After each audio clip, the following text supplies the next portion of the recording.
تھی، ان کا ایک اونٹ تھا، ان کا اونٹ تھا اور وہ بیمار ہو گیا. اب اس اونٹ بیمار ہو گیا، رونے لگ گئی. اونٹ بیمار ہو گیا، رونے لگ گئی. لیکن حضور علیہ الصلوۃ والسلام نے اس پر بھی دلجوئی کی، اس پر بھی دلجوئی کی، ہاں، اور حوصلہ افزائی کی اور ساتھ دیا کہ تکلیف کی بات ہے. ایسی گھر کی عورت کو تکلیف ہوتی ہے، کوئی پریشانی ہوتی ہے، بس اوقات اس کا باپ کہیں چلا جاتا ہے، ماں دنیا سے چلی جاتی ہے، وہ گھر سے دور ہو جاتی ہے، تو اسے ضرورت ہوتی ہے کہ اس کا مرد اس کے ساتھ دو میٹھے بول بول دے، کچھ تسلی دے دے، کچھ اس کا حوصلہ بڑھا دے، اس کے غم میں شریک ہو جائے، اس کی تکلیف میں اس کا ساتھ دے دے. یقین جانے اس کا دل بڑا ہو جائے گا، پھر اس کا دل بڑا ہو جائے گا، پھر ایسی وفادار ہوگی کہ یہ مہینوں اس کی نظروں سے اوجھل ہو. مجال ہے اس کی نظر کہیں اور اٹھے، مجال ہے اس کی نظر کہیں اور اٹھے، لیکن یہ بھی اس کو احترام دے، یہ بھی اسے عزت دے. حضور علیہ الصلوۃ والسلام اپنی اہلیہ کے معاملے، اپنی ازواج کے متعلق معاملے میں بہت آسانی کا معاملہ کرنے والے.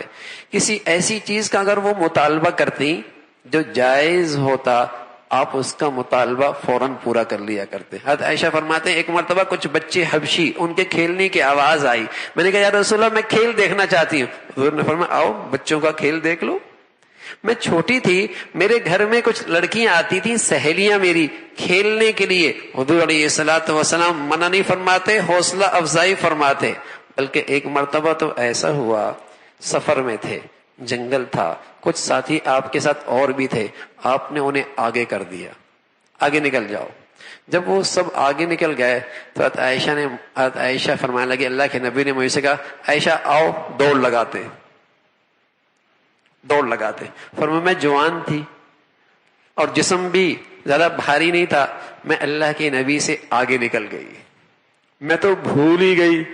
پھر ایک عرصے کے بعد حضور علیہ الصلوۃ والسلام کے ساتھ اسی قسم کا سفر تھا. حضور علیہ الصلوۃ والسلام اب پھر دوڑ لگاتے.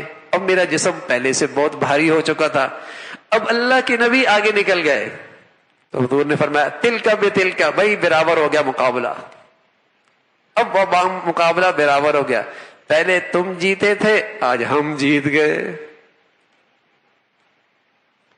یہ خوبصورت ازواجی زندگی کا انداز تھا، بے تکلفی گھر کے اندر.